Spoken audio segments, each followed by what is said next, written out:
Türkiye'nin Ayıltuz Hakkır Gruppasi Şarkı Türkistan üçün harekatga o'tdi.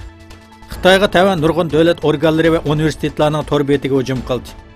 Ayıltuz Gruppasi Şarkı Türkistan'da lagerlarga qamalib qo'rilayotgan 1 milliondan ortiq Uyg'ur üçün harakatlandi. Xitoydagi nurg'unlagan davlat organlari va universitetlarning tori bu guruhning hujumiga uchirdi.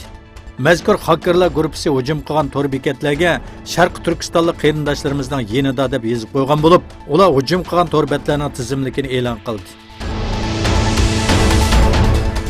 Germaniya parlamentida Xitoyning Sharq Turkistondagi kishilik huquq dafsandichiliklarining kun tartibga kelishi Beijing doiralarining norozilik inkosini qo'zg'adi. Xitoy Germaniyani ichki ishlariga aralashish bilan aybladi.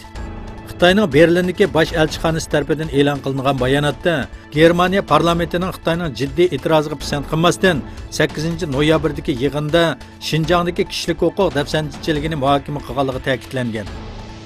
Bayonotda haqiqatga ko'z yumib xohlagancha ayblashda bo'lgan Germaniyaning ochiq bir shaklda Xitoyning ichki ishlariga aralashganligi va Xitoyning egilik huquqiga tajovuz qilganligi tilga ilingan. Xitoyning bu ahvoldan bearam bo'lganligini ta'kidlab, Germaniya parlamenti va hukumatiga norozilik bildirish uchun diplomatik usullardan foydalanganligini bildirgan. Norvegiya Yamanda Huseylar bilan jang qilayotgan birlashma armiyaning yetakchisi bo'lgan Saudiya Arabistonga qurol va harbiy ashyo eksportini to'xtatdi.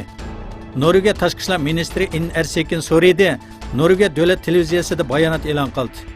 U Saudiya Arabistoni haqidagi eng yangi xabarlar haqida to'xtalib, Yamandagi urushning eng yangi vaziyatini diqqatga olib turib, Saudiya Arabistonga butkul mudofaa sanoati bilan munosabatli qurol va harbiy ashyolar eksporti uchun yangidan ruxsat berilmaydi dedi.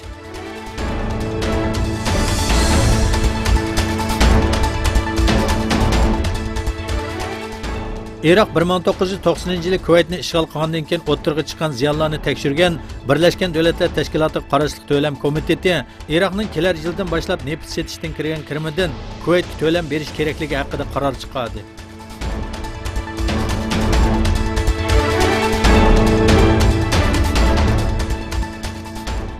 Birlashgan Davlatlar Tashkiloti kishilik huquq oliy komissari Michel Bachelet Yamanda urush qilayotgan taraflarga fuqarolarning azobini tugutish uchun jiddiy qadamlar elish chaqirig'i qildi. Bachelet yozma bayonot e'lon qilib, Xudayitda yaqinqi kunlarda kuchaygan to'qinishlarning inson vijdoniga xilof holda fuqarolarning jiniga zamin bo'layotganligini ta'kidladi.